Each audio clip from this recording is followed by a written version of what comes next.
Halo, selamat malam. Jumpa lagi di Adu Perspektif bersama saya Budi Adiputro dan saya Ari Putra. Setiap Rabu malam kita beradu-adu perspektif, beradu-adu gagasan, dan kesimpulannya tentu saja tidak ada karena Anda yang menyimpulkan sendiri, termasuk hari ini. ya, kita terserah Anda kesimpulannya apa kita di alam terbuka ini. Kalau Betul. kata anak kekinian nih, hidden gem. Hidden gem di hidden tengah-tengah selatan Jakarta Iya, yang selatan penuh dengan Jakarta. pemukiman, tapi Iya. bagus juga. Iya. Ini kenapa kita milih di sini, Ri? Iya. Ini karena memang ada kebiasaan eksplorasi di detik.com ini ya, Iya. dan juga satu lagi, Ri. Karena ini lagi ada film Batman lagi. Maksud Anda ini Gotham City? Iya, ini berasa Gotham City. Siapa gitu. Batman dan Robin Iya, ya? tinggal lu terbang aja. Lu musuhnya pasti ya. Penguin, gue jadi Robin lah. Jadi Batman-nya belum ada. Batman Belum. nanti kita akan wawancara. Batman itu jadi keren karena musuhnya. Iya kan, betul, musuhnya keren gitu. Batman itu jadi keren karena Alfrednya. Iya, Kalau nggak ada Alfred, iya, dan juga musuhnya. iya benar. Nah, makanya kita membahas sesuatu yang sempat punya musuh yang keren dulu. Siapa itu? Kalau bukan Soeharto. Dulu itu ada gium ya. Iya. Ada aktivis-aktivis zaman dulu itu bahkan melesetkan SDSB itu Soeharto dalang es bencana gitu. Iya. Gua Gitu. agak Jadi, ngeri takut di. Ya, makanya Robertus ini Robert pernah kena. ini adalah cancel orang-orang culture. yang ada di dalam perubahan sosial masyarakat yang perubahan politik yang luar biasa. Gitu. Betul. Yang kita biasa sebut dengan istilah reformasi gitu. Betul, dan kalau kita bicara demokrasi, Ri, sekarang ini kan semua orang bebas bicara demokrasi, bebas menginterpretasikan demokrasi. Tapi siapa sih dalam era demokrasi modern sekarang ini yang Ya. paling legitimate bicara demokrasi Dan Indonesia? kita bisa bilang orang yang paling bertanggung jawab. Betul, Ya. legitimate punya hak waris untuk Iya. mewariskan demokrasi ini. Namanya ada di BPKB. Tergantung apakah dia leasingin BPKB-nya atau Apa di sekolahin ya? Langsung saja kita akan berbincang bersama dengan narasumber-narasumber kita di Adu Perspektif. Muncrat.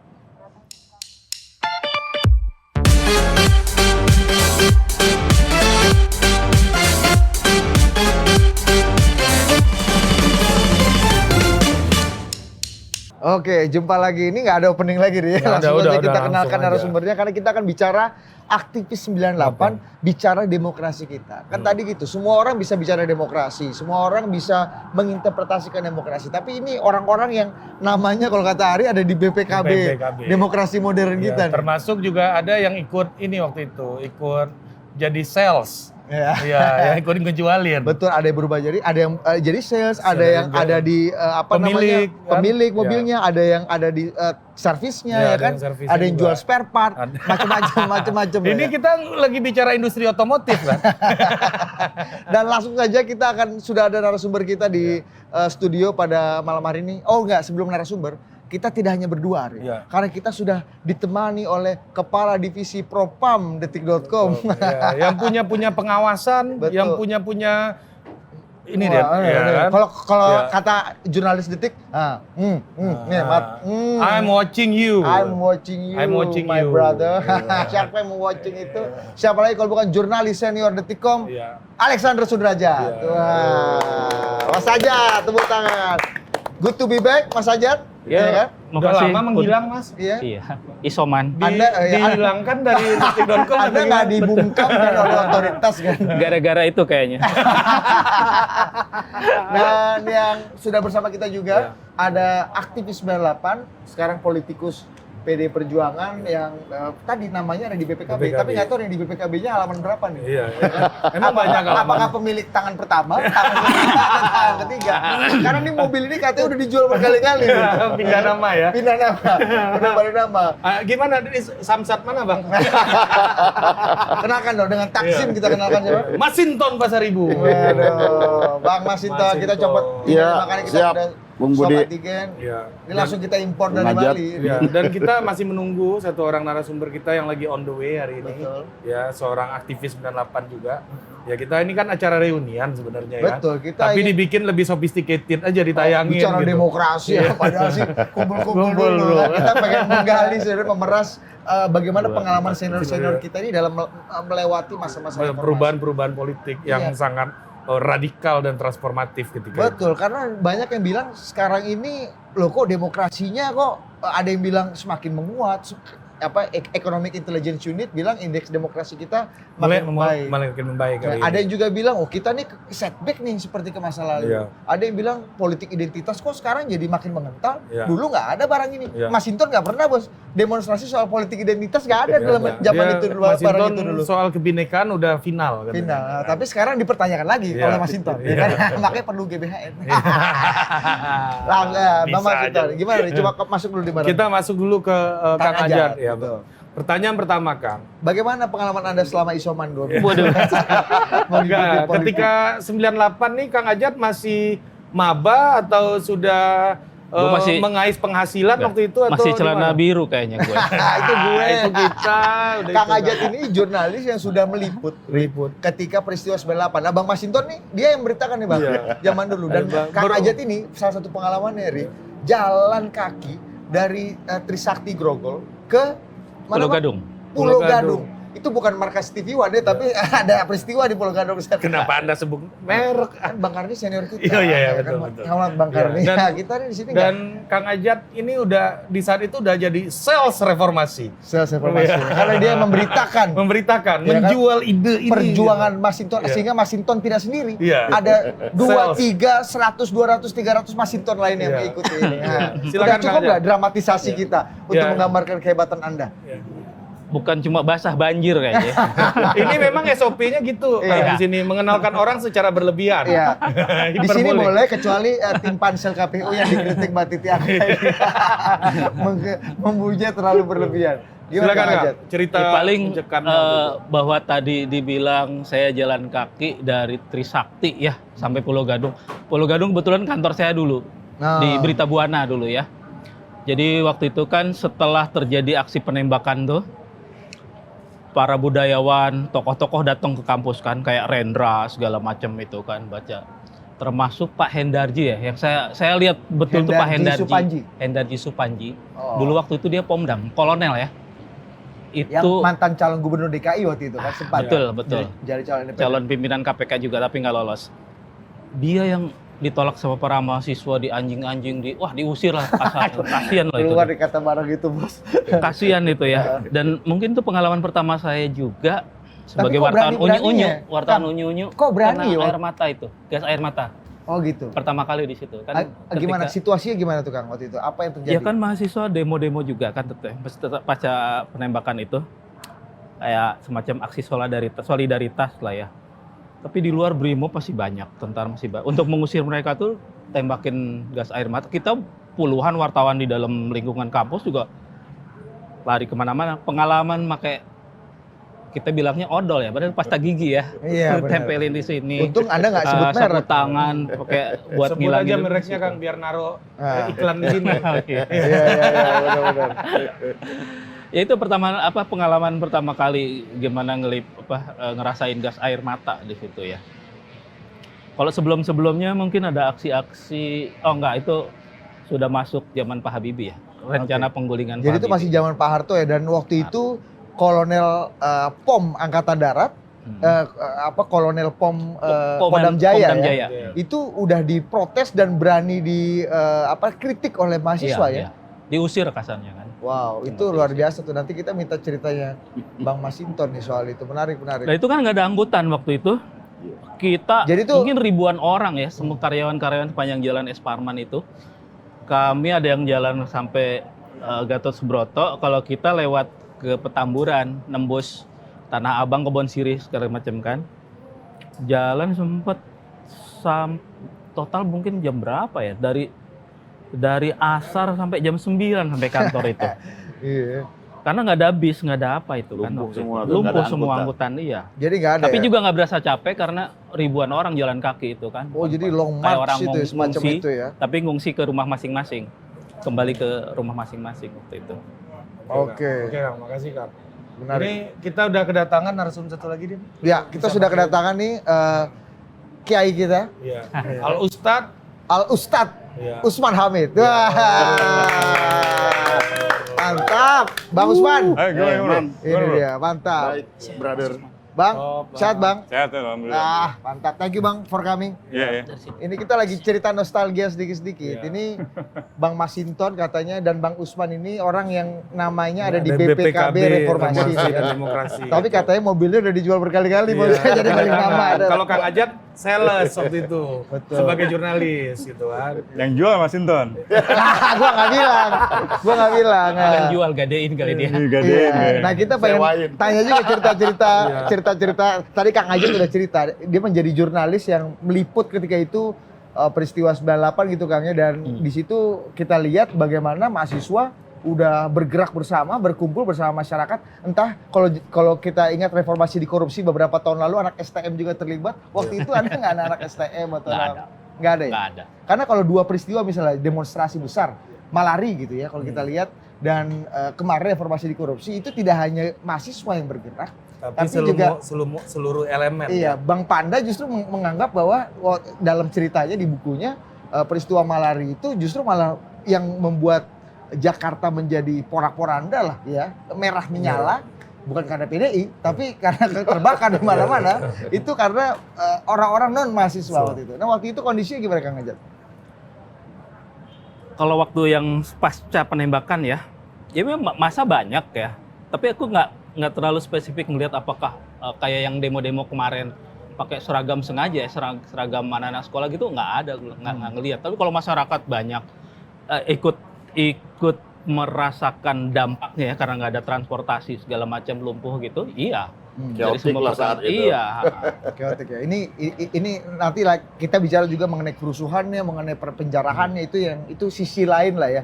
Chaoticnya pas siang ya. Mungkin karena pas malam-malam kita jalan sepanjang Tamrin Sudirman itu mencekam. Karena itu udah barikade-barikade itu kan tentara di situ. Ini bener Jakarta nih gitu kan.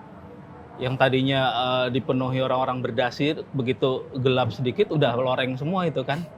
Pinggir di trotoar-trotoar itu ada panser-panser segala macam itu kan. Iya, menarik. Oke, kalau udah bisa menceritakan ini dia udah sah sebagai jurnalis senior. Nah, udah sah sebagai jurnalis senior. Artinya udah tua, Bos. Iya, benar. Karena ini orang-orang yang punya legitimasi untuk bicara demokrasi ya. Legitimate. Termasuk orang yang bergabung bersama kita di Zoom nih saat ini. Kita sapa dulu, ada senior kita juga, Bang Willy Aditya. Udah, Assalamualaikum udah. Waalaikumsalam. Wah. Waalaikumsalam. Iya, malam Bang Willy. Mana wajahnya? Mana? Dari Kasih Willy? dulu Kasih wajahnya. dulu di wajah dulu di barang ini. Rancak bana ganteng nih ya. Tapi kalau kata Ari ini orang Minang yang mengikuti jejak Buya Hamka. Buya Hamka, kalau beliau nggak sedih nggak nyalek di Sumatera Barat, Din. Karena Buya Hamka yang sebesar itu aja nyaleknya di Semarang gitu. Beliau ini nyaleknya di Madura. Di Madura. Oke. Nah, sebelum ke Bang Masinton dan Bang Usman yang ada di sini, gue pengen dengar ceritanya Bang Willy nih. Bang, tadi Kang Ajat sebagai jurnalis yang mungkin masih muda waktu itu atau udah agak senior Waktu itu juga, masih junior. apalagi sekarang ya kan. Nah, menceritakan gimana melewati masa-masa reformasi 98. Ini pertama kalinya ada talk show. Tidak di Mei 98, tidak di Mei, iya. tapi bicara mengenai 98. Ya. Karena ini udah waktu cikal bakalnya nih, Din. Cikal bakal, udah mulai bulan-bulan segini panas-panas nih nih kan. ya. Krispon udah mulai ini ya. Bang Willy bisa cerita nggak sedikit aja sebelum kita masuk ke topik-topik yang terkini gitu tentang pengalaman Anda melewati 98 tuh. Ya. Siapa yang paling memprovokasi Anda lah sampai turun bisa mau ikut bergerak gitu? Yang jelas senior lah ya. Teman-teman di kampus waktu itu. Ya. Semangat ngomongin ini Karena memang krisis kita harus akui itu ada sebuah krisis. Pertama-tama 98 itu nggak berani juga langsung turunkan Soeharto ya. Ya bicaranya apa namanya suksesi kepemimpinan nasional. Jadi tidak to the point. Saya masih ingat ketika sebelum 98 itu demo belum besar ya.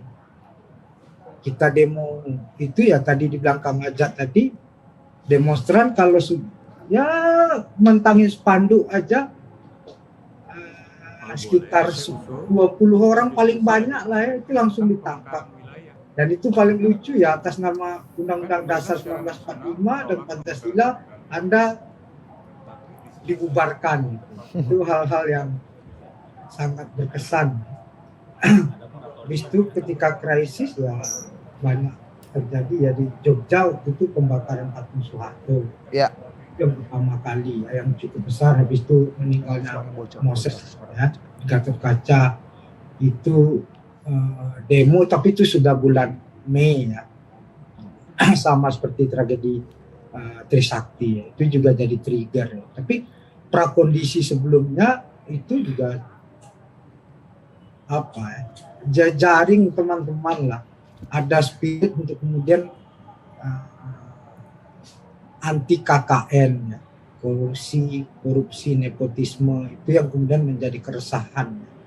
Nah, hal seperti itu yang kemudian teman-teman bergerak dari blok per blok yang harus kita lihat sebagai sebuah kehendak zaman, zeitgeist lah. Ya, mahasiswa hadir ya, penuh dengan romantisme lah, dan hari ini kan juga romantisme kita ini kan. Iya. Gak apa-apa lah, kali ini kita sediakan ruang untuk abang-abang. Kadang-kadang adik-adik ini suka sebel kalau nongkrong sama abang-abang. Abang-abang ini cerita romantisme jadi masa lalu mereka. Abang-abangan yang nggak move on, Dit. Iya. Tapi memang kita sengaja hadirkan forum ini untuk supaya abang-abang ini mengajarkan kita anak-anak muda yang mungkin memberikan hikmah. Iya. Nah, gue pengen ke Bang Usman dulu, gak apa-apa. Kita harus kasih afirmasi buat yang paling terakhir datang, gak apa-apa nih kan. Gimana Bang Usman, kasih cerita sedikit tentang siapa orang yang paling menginspirasi Anda? Ini kita bicara ini lain ya. Siapa tokoh atau orang atau gerakan apa yang paling menginspirasi Anda untuk ikut turun ke jalan dalam menumbangkan rezim Soeharto? Tokoh perempuan, gerakan perempuan. Gimana tuh? Salah satunya Carlina Supeli yang ketika itu protes di jalanan di Bundaran HI dengan suara Ibu Peduli. Ini adalah gerakan ibu-ibu yang sebenarnya sebagian merupakan para aktivis, para intelektual, para akademisi gitu ya. Tapi memerankan dirinya seolah sebagai ibu-ibu rumah tangga untuk mempersoalkan harga susu yang meningkat tajam, termasuk harga-harga sembako lainnya.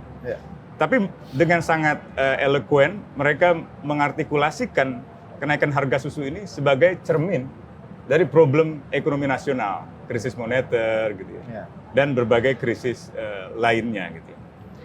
Dan persis itu juga yang saya ingin katakan di forum ini, kenapa nggak ada perempuannya?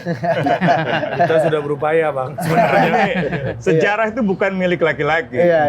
Dan sejarah nggak boleh hanya dinarasikan oleh laki-laki. Apalagi laki-lakinya Masinton. Itu harus dikoreksi gitu. Jadi saya kira ibu-ibu itulah yang sebenarnya banyak memberi semacam inspirasi untuk kita, generasi muda yang masih menyandang jaket alma mater ketika itu, untuk berpikir lebih jauh. Kalau ibu-ibu saja sudah turun, masa kita nggak turun kira-kira gitu. Jadi sebenarnya yang pertama kali turun ke jalan tuh kaum perempuan, gerakan ibu-ibu, gerakan perempuan. Baru kemudian mahasiswa gitu. Menarik. Bahkan mereka yang pertama kali ditangkap. Dalam aksi, jadi Carlina Supeli, kemudian Debra Yatim, dan ada banyak lagi gerakan. Ini ada foto-foto yang sangat ini ya, sangat monumental, sangat ikonik. Sangat ikonik ya, yang ada di Bundaran HI itu waktu itu ya. Tapi sebenarnya di luar dari gerakan perempuan, kalau spektrumnya kita perlebar lagi, memang saat itu sedang berlangsung proses konsolidasi dari gerakan oposisi. Ada 4 gerakan oposisi yang ketika itu melakukan konsolidasi. Yang pertama itu gerakan oposisi berbasis mobilisasi. Itu mahasiswa. Jadi mereka bisa menurunkan 1.000, 2.000, 10.000, 30.000 mahasiswa turun ke jalan. Jadi oposisi ini berbasis kekuatan mobilisasional. Yang kedua adalah oposisi berbasis intelektual, ya, berbasis semacam integritas moral di muka publik. Ini orang-orang seperti Marsilam Simanjuntak dan kawan-kawan di dalam forum demokrasi gitu. Ada Gus Dur juga di sana gitu, Rahman Toleng gitu ya. Ada Rocky juga. Ya. Nah, yang ketiga adalah gerakan oposisi dari partai politik, tetapi bukan partai politik resmi. Bukan partainya Masinton, tapi orang-orang di dalam partai yang secara individual berani mengambil tindakan oposisional. Misalnya kalau dari PDI ketika itu Haryanto Taslam. Termasuk Ripka Ciptaning misalnya. Haryanto sempat diculik misalnya. Ini PDI lama ya, PDI lama, Suryadi ya.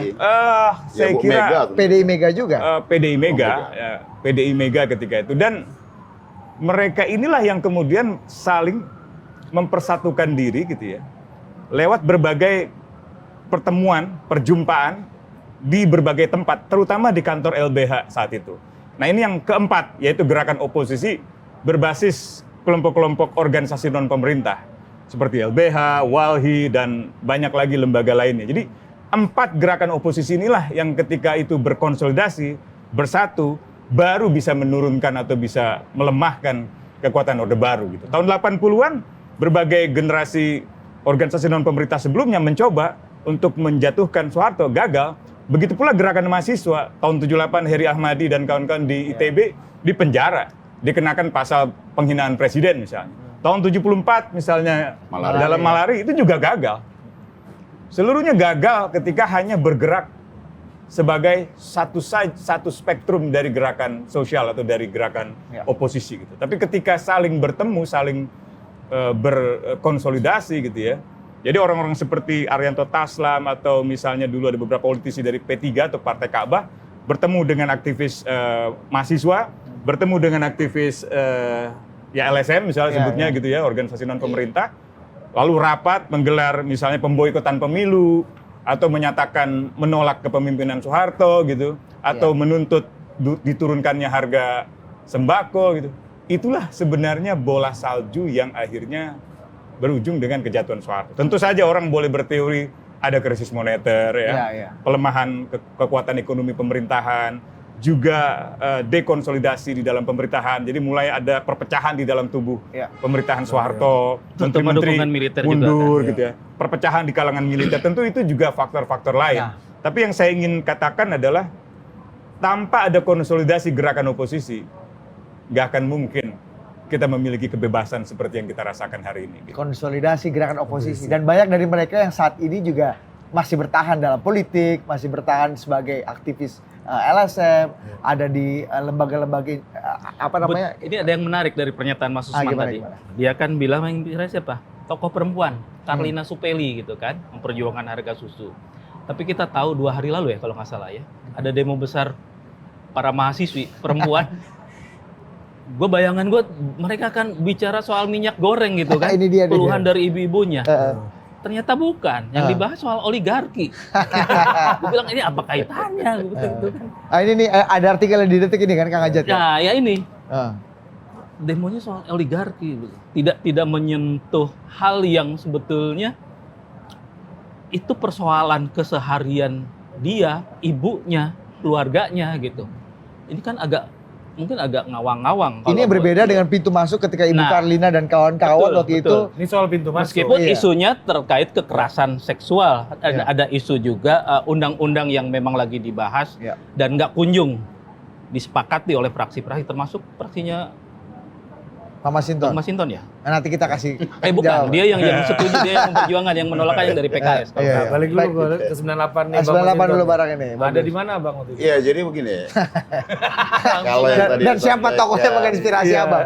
Penting juga nih barang. Kalau tokoh yang menginspirasi, kalau perempuan tadi ya, bagi saya Megawati.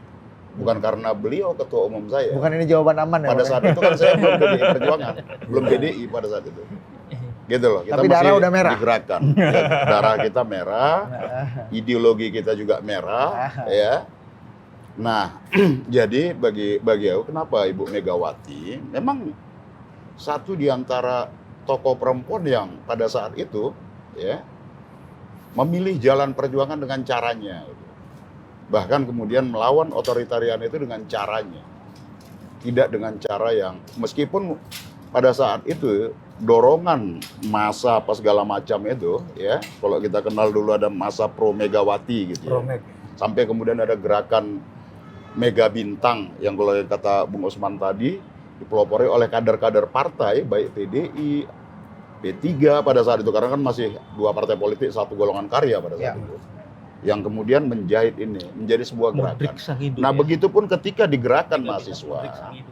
Proses peretakan terhadap Orde Baru itu kan dimulai ketika awal-awal Orde Baru berkuasa, setelah selesai pemilu tahun 71, 74 muncul lahir gerakan Malari itu. Bang Hariman dan kawan-kawan. Tapi setelah malari itu kan pemerintah semakin represif kan? Daya kritis mahasiswa coba dibatasi, ya, Bung Usman, NKK, BKK, normalisasi kehidupan kampus pada saat itu kan, semua bisa dikontrol. Lahirlah umpama pada saat itu Mas Indro Cahyono, Rizal Ramli, terus Heri Ahmadi dan kawan-kawan. Kemudian tahun 80-an sampai kemudian tahun 90-an sampai kemudian menjadi sebuah gerakan massa.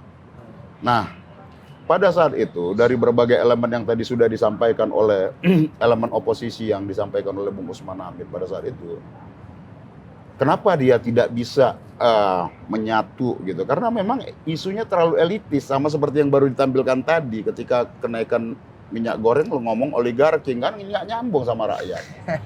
Nah itu yang kemudian nggak bisa terkonsolidasi juga sekarang ini. Mahasiswa tahun 98 mampu memixkan itu. Nah dulu kan ada teman-teman, wah lewat diskusi saja, kelompok kritis, tidak percaya dengan gerakan massa. Wah gerakan massa itu akan mendatangkan tindakan-tindakan yang destruktif. Terus kemudian masuklah dengan terminologinya penguasa pada saat Orde Baru, dibilanglah anarkis, apa segala macam. Ditunggangi, disusupi. Nah kami yakin bahwa ya satu gerakan itu dia mampu memaksa kalau kita mampu dengan dorongan kekuatan massa. Nah, massa yang terorganize, ya massa yang memiliki satu spirit. Nah maka dulu kan gimana menciptakannya? Dari kelompok diskusi di dalam kampus, kemudian dibuatlah gerakan-gerakan solidarity ya di dalam kampus, mimbar-mimbar bebas. Dari isu tadi, isu yang langsung masuk bersentuhan ketika ada momentum sama krisis ekonomi, krisis moneter dulu.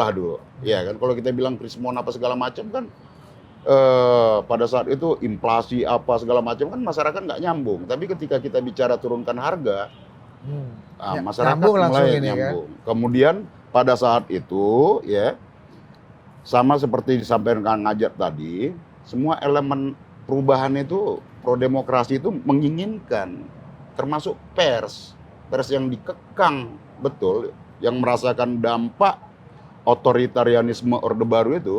Satu di antara adalah pers tadi ikut berkontribusi. Jadi pers melawan itu juga waktu itu ya Kang Ajat. Secara diam-diam, kalau nggak dibredel. Karena media-media sebelumnya kan dibredel gitu. Nah itu yang kemudian dengan kita yakin gerakan masalah yang mampu memaksa satu kebijakan pada saat. Gerakan masalah yang akan mampu mendatangkan satu perubahan. Nah maka pada saat itu dari mulai mimbar-mimbar bebas di kampus-kampus, kemudian juga masih mendiskusikan apa kita turun ke jalan, apa gimana. Nah, bertahap sampai kemudian, ya karena kalau dulu kan di bawah ABRI kan, nggak boleh keluar pagar, nggak boleh turun ke jalan. Nah, nanti disusupin, nanti bla bla bla bla bla, sekian lah gitu. Nah, ketika turun keluar sedikit aja memang langsung direpresi. Tapi represi itu kemudian mendatangkan solidaritas. Karena satu kampus ke kampus lain saling berinteraksi. Satu kota ke kota lain, gerakan pro demokrasi saling berinteraksi, komunikasi. Nah, sehingga itulah yang kemudian dia menjadi bola salju ketika tahun Krismon 97. Sampai kemudian ke tahun 98. Di Mei 98 itu menjadi momentum tapi tetap dengan gerakan massa. Kalau nggak ada gerakan massa itu diskusi kalau bahasa Naga Bonar, kalau bahasa Naga Bonar berunding kita dulu kalau diskusi juga.